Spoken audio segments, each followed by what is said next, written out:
What's up guys? Kumusta kayo guys? So nandito nga pala ako sa probinsya. Ito, maliligo ako dito sa puso namin. Bali dito kami naliligo guys. Tapos yung bahay namin dun sa may taas. So tara, let's go. Yan yung yoga namin. Yan. Tapos dun sa taas bahay namin. Dun sa taas yung bahay namin. So tara, let's go. Punta tayo dun sa bahay namin sa taas. So tamang lakad muna tayo hanggang sa makarating tayo doon. So ito yung daanan namin guys, papunta sa bahay namin galing dito sa puso.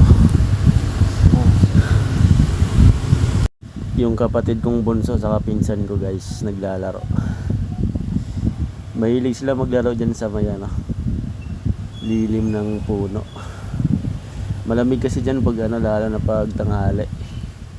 Diba sobrang init. So nandito na tayo guys sa malapit na sa bahay namin.